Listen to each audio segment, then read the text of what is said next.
नमस्कार दोस्तों, स्वागत है आपका। दोस्तों देखिए, प्रत्येक एग्जाम में नदियों से संबंधित प्रश्न पूछे जाते ही हैं। तो इस वीडियो में देखिए, जो पिछले एग्जाम में प्रश्न पूछे जा चुके हैं या जो आगामी एग्जाम में पूछे जा सकते हैं, उन सबको ध्यान में रखकर बहुत ही महत्वपूर्ण क्वेश्चन बनाया गया है। तो बिना समय बर्बाद किए हुए देखते हैं पहला क्वेश्चन कि हिमालयी नदियों के संबंध में क्या असत्य है। क्या असत्य है यानी कि क्या गलत है हिमालयी नदियों के संबंध में। ए, हिमालयी नदियाँ सदा नीरा हैं एवं अधिकांश पूर्ववर्ती हैं, सत्य है। अधिकांश पूर्ववर्ती हैं, सत्य है।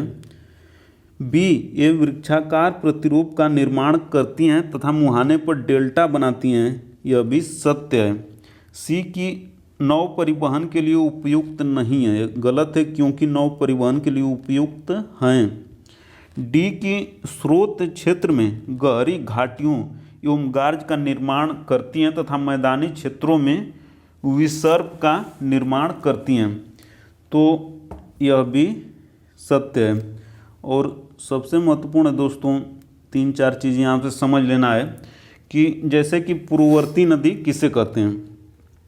पूर्ववर्ती नदी किसे कहते हैं, थोड़ा सा 2-3 मिनट लगा समझ लेते हैं। जैसे कि पूर्ववर्ती नदी की मतलब कि वो हिमालय या अन्य जो पर्वत जहाँ से निकलती है, तो उस पर्वत से भी पुरानी है और उसके मार्ग में कोई स्थलाकृति आई तो उसे काटते हुए आगे बढ़ जाएगी, रुकेगी नहीं, अपना मार्ग नहीं बदलेगी। इसी प्रकार दोस्तों, हमें भी अपने लक्ष्य की प्राप्ति के लिए निरंतर चलते ही रहना है। पूर्ववर्ती नदी की तरह बीच में कोई मुसीबत संकट आया, हमें रुकना नहीं, चलते रहना ये, और प्रत्येक कदम आगे बढ़ते रहने के लिए ही उठाना है, पूर्ववर्ती नदियों की तरह। अगला महत्वपूर्ण है दोस्तों कि वृक्षाकार प्रतिरूप क्या होता है। वृक्षाकार प्रतिरूप, तो देखिए, एक तो होती है मतलब मुख्य नदी, फिर उसकी हो गई सहायक नदी, और फिर क्या है कि सहायक नदियों की भी सहायक नदी होती हैं छोटी छोटी। तो ये सभी तीनों या चारों चीज़ें मिलके एक संरचना बना देती हैं जो वृक्ष की तरह लगती है, तो वही नदियों का वृक्षाकार प्रतिरूप कहते हैं इन सबको मिला के। और इसमें एक और है कि विसर्प क्या होता है। विसर्प क्या होता है यह भी ध्यान रखना है। विसर्प तो देखिए, मैदानी क्षेत्रों में ढाल बहुत कम होता है, इसलिए नदियाँ मैदानी क्षेत्रों में अपना मार्ग बदलते हुए चलती हैं। जैसे कि समतल भूमि पर आप पानी गिराएंगे तो एक सीधे में नहीं जाएगा, चारों तरफ बिखर जाएगा, वैसे ही नदियाँ मैदानी क्षेत्रों में अपना मार्ग बदलते हुए चलती हैं विसर्प यानी कि सांप की तरह। जैसे कि गंगा, और सबसे महत्वपूर्ण कोसी नदी इसके लिए कुख्यात है अपना मार्ग बदलने के लिए। तो जो नदियाँ समतल भूमि में अपना मार्ग बदलते हुए सांप की तरह चलती हैं, उन्हें ही कहते हैं नदियों का विसर्प प्रतिरूप। तो ये महत्वपूर्ण दोस्तों, थोड़ा समय लगा लेकिन इसको जानना बहुत ही ज़रूरी था।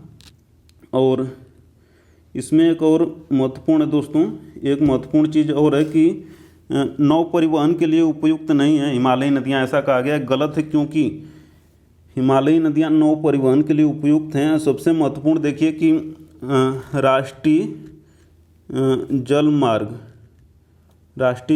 1 जो कि प्रयागराज से लेकर हुबली तक जाता है, तो इसी में बनारस में गंगा नदी पर 2018 में मल्टी मॉडल टर्मिनल का उद्घाटन प्रधानमंत्री जी ने किया था। कब किया था? 2018 में गंगा नदी पर मल्टी मॉडल टर्मिनल, यानी कि जल यातायात को बढ़ाने के लिए ही था। जल मार्ग से यातायात माल या अन्य वस्तुओं की ढुलाई के लिए किया था। तो यही था महत्वपूर्ण। और अब देखते हैं अगला क्वेश्चन कि सिंधु नदी के संदर्भ में क्या असत्य है। दोस्तों बहुत ही महत्वपूर्ण क्वेश्चन है, सिंधु नदी से क्वेश्चन पूछा ही जाता है हर बार। तो ए, इसका उद्गम क्षेत्र तिब्बत में मानसरोवर झील के निकट चेमायुंगडुंग ग्लेशियर है, यह सत्य है। बी, कि बुंजी नामक स्थान पर सिंधु नदी लद्दाख पर्वत श्रेणी को काटकर लगभग 5000 मीटर गहरे गार्ज का निर्माण करती है। दोस्तों यह भी ध्यान रखना है कि पूछ सकता है कि किस पर्वत श्रेणी को, तो लद्दाख पर्वत श्रेणी को किस स्थान पर था? बुंजी।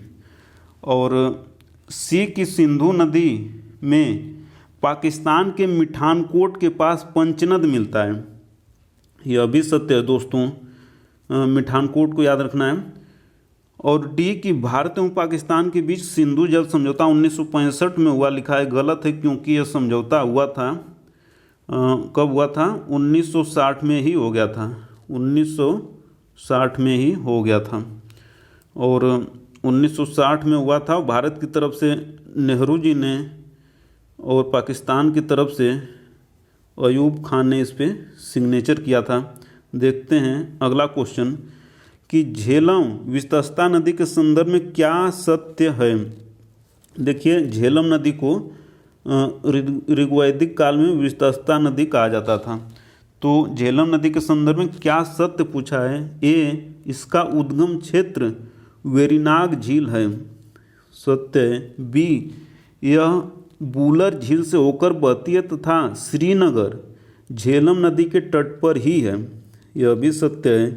सी, झेलम एवं रावी नदी पाकिस्तान के झांग के निकट चिनाब नदी में मिलती है तथा झेलम की सहायक किशनगंगा नदी है, यह भी सत्य है दोस्तों। इस प्रकार देखिए, झेलम नदी के संदर्भ में सभी कथन सत्य हैं और इन सभी तथ्यों को ध्यान रखना है दोस्तों। सबसे महत्वपूर्ण कि बूलर झील से कौन सी नदी होकर बहती है, तो झेलम। और श्रीनगर किस नदी के किनारे है, तो वो है झेलम। इन सभी तथ्यों को ध्यान रखना है क्योंकि ये बहुत ही महत्वपूर्ण है। यहाँ से क्वेश्चन बना है कई बार, आगे भी बन सकता है। और अगला क्वेश्चन देखते हैं कि कौन सा कथन सत्य है, कौन सा कथन सत्य है, यह पूछा है। ए, चिनाब नदी का उद्गम क्षेत्र हिमाचल प्रदेश का लाहौल क्षेत्र है। हिमाचल प्रदेश में इसे चंद्रभागा नदी कहते हैं। यह सिंधु की विशालतम नदी है, सिंधु की विशालतम नदी है, यह सत्य है दोस्तों, चिनाब नदी के संदर्भ में है। बी, रावी नदी एवं व्यास नदी दोनों हिमाचल के रोहतांग दर्रे के समीप से निकलती है, यह भी सत्य है। सी, सतलज नदी का उद्गम क्षेत्र तिब्बत के मानसरोवर के निकट राकसताल, राकसताल है, कई बार पूछा है दोस्तों, तथा यह सिपकीला दर्रे से होकर भारत में प्रवेश करती है, यह भी पूछा है। यह पूर्ववर्ती नदी है जो हिमालय के तीनों क्षेत्रों को काटते हुए आगे बढ़ती है, सतलज नदी, यह भी सत्य है दोस्तों। तो इस प्रकार देखिए, नदियों के संदर्भ में जो कथन है वो सब सत्य है, आंसर हो जाएगा डी। अगला क्वेश्चन देखते हैं जल्दी से कि कौन सा कथन असत्य है। ए, गंगा नदी का उद्गम उत्तरकाशी जिले के गोमुख के निकट गंगोत्री हिमनद से हुआ है जहां इसका नाम भागीरथी है, सत्य है दोस्तों। बी, की देवप्रयाग में भागीरथी एवं अलकनंदा के संगम के बाद दोनों की संयुक्त धारा गंगा नदी कहलाती है दोस्तों। देवप्रयाग को याद रखना है और भागीरथी एवं अलकनंदा को याद रखना है और दोनों की संयुक्त धारा गंगा नदी कहलाती है। वैसे देखिए, जो गोमुख है ना, तो गोमुख के गंगोत्री हिमनद से भागीरथी ही आती है और फिर देवप्रयाग में भागीरथी एवं अलकनंदा दोनों नदियां मिल जाती हैं, फिर दोनों की संयुक्त धारा गंगा नदी कहलाती है। तो ये हो गया। सी है कि हरिद्वार के निकट गंगा मैदानी क्षेत्रों में प्रवेश करती है, यह भी सत्य है। डी, कि बांग्लादेश में गंगा का नाम जमुना है, यह गलत है दोस्तों, क्योंकि बांग्लादेश में गंगा का नाम जमुना नहीं है बल्कि पद्मा है। और बांग्लादेश में जमुना किसे कहते हैं, तो कहते हैं ब्रह्मपुत्र नदी को। तो ये बहुत ही महत्वपूर्ण तथ्य था दोस्तों, सबको याद रखना है। और देखते हैं अब अगला क्वेश्चन कि यमुना नदी के विषय में क्या असत्य है। ए, यमुना नदी बंदरपुर श्रेणी पर स्थित यमुनोत्री हिमालय से निकलती है, यह सही है। बी, कि यमुना नदी गंगा की सबसे लंबी सहायक नदी है, यह भी सत्य है दोस्तों। सी, की टोंस, चंबल, सिंध, बेतवा, केन, हिंडन यमुना की प्रमुख सहायक नदी है। इन सभी नदियों को याद रखना दोस्तों, यह सत्य है। डी, कि यमुना नदी को स्वच्छ रखने के लिए यमुना एक्शन प्लान का प्रथम चरण 1985 से आरंभ हुआ। तो दोस्तों यह गलत है, क्योंकि 1985 से नहीं आरंभ हुआ था, बल्कि आरंभ हुआ था 1993 से और चला था 2003 तक। यमुना एक्शन प्लान का प्रथम चरण 1993 से लेकर 2003 तक चला था, इसको याद रखना है। और बाकी सब कथन सही है, इन सब को याद रखना है। सबसे महत्वपूर्ण कि यमुना की जितनी सहायक नदी हैं उनको भी ध्यान में रखना है, भूलना नहीं है बिल्कुल भी, क्योंकि यमुना नदी से कई बार क्वेश्चन पूछ लेता है। अगला है कि क्या असत्य है, यानी कि एक कथन इसमें से गलत है, वही पूछा है। ये है कि गोदावरी नासिक के त्रयंबक से निकलती है, सत्य है।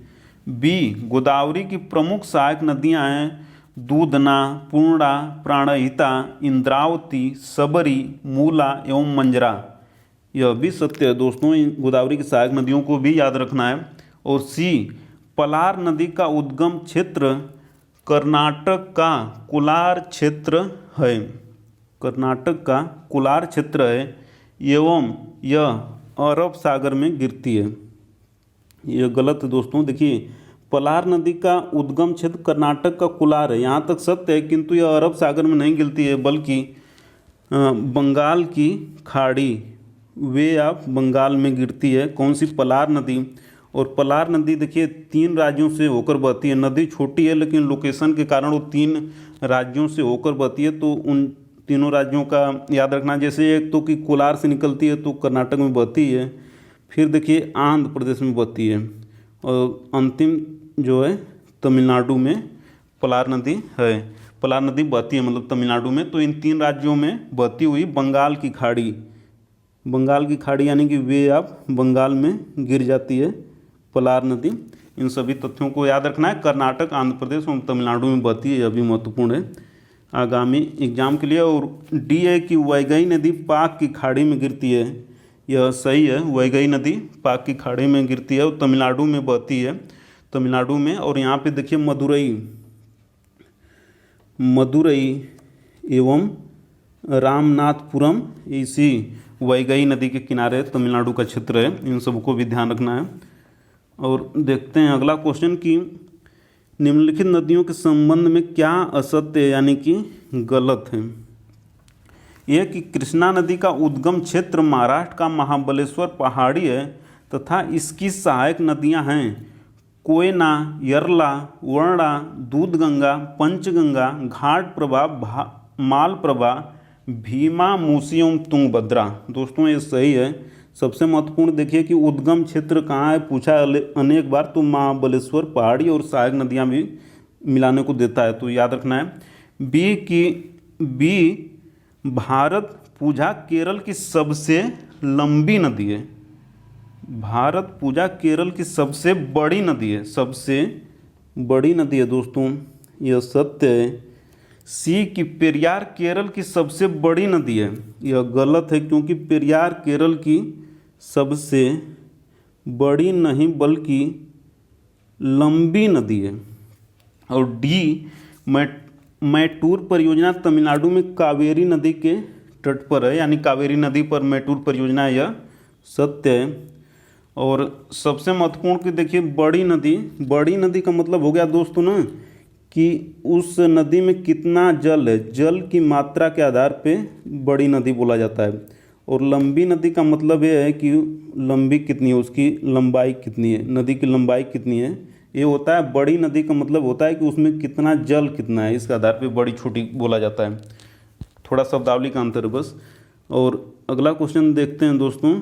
अगला क्वेश्चन बहुत ही महत्वपूर्ण है कि कावेरी नदी के विषय में क्या सत्य है। कावेरी नदी बहुत ही महत्वपूर्ण है दोस्तों। ये कावेरी नदी का उद्गम क्षेत्र कर्नाटक के कुर्ग जिले का ब्रह्मगिरी पहाड़ी है, बहुत ही महत्वपूर्ण है दोस्तों। उद्गम क्षेत्र कई बार पूछा है, सत्य है, ये सत्य है। बी, कि इसका बेसिन तमिलनाडु, कर्नाटक, केरल तक है, सही है दोस्तों। तथा यह तिरुचिरापल्ली के निकट बंगाल की खाड़ी में मिल जाती है, बी सही है। सी, कि इसके ऊपरी बी सी देखिए बहुत ही महत्वपूर्ण कॉन्सेप्चुअल क्वेश्चन है दोस्तों, क्योंकि ये विशेषता कावेरी की प्रायद्वीपीय नदियों की अन्य नदियों से इसको अलग कर देती है कावेरी नदी को। तो ये है कि इसके ऊपरी जल ग्रहण क्षेत्र जो कि कर्नाटक में है को दक्षिणी पश्चिमी मानसून से तथा निचले जल ग्रहण क्षेत्र जो कि तमिलनाडु में है तो उसको उत्तरी पूर्वी से होने वाली वर्षा से जल प्राप्त होता है। यह सही है, इसलिए देखिए इसलिए कावेरी नदी में हमेशा पानी उपलब्ध रहता है, यह सही है, क्योंकि जो कावेरी नदी का ऊपरी क्षेत्र है उसको दक्षिण पश्चिमी मानसून से और जो उसका नीचे वाला क्षेत्र यानी तमिलनाडु वाला क्षेत्र है उसको उत्तरी पूर्वी मानसून से यानी कि लौटते हुए मानसून से होने वाली वर्षा से जल प्राप्त होता है, इसलिए कावेरी नदी में हमेशा पानी रहता है। और डी की सभी कथन सत्य हैं। कावेरी नदी बहुत ही महत्वपूर्ण है दोस्तों, इसको याद में रखना है, भूलना नहीं है, इसको ध्यान में रखना है। देखते हैं अगला क्वेश्चन कि कौन सी नदी भ्रंश घाटी से होकर बहती है। दोस्तों बहुत ही महत्वपूर्ण, अभी पीसीएस 2019 या 20 में ही पूछा था या आरओ में पूछा था संभवतः। तो देखिए नर्मदा, तापी, दामोदर सभी ये देखिए क्या है, भ्रंश घाटी से ही होकर बहती हैं। जैसे कि नर्मदा की बात करें तो नर्मदा देखिए दो पर्वतों या पर्वत श्रेणियों से होकर बहती है। एक तो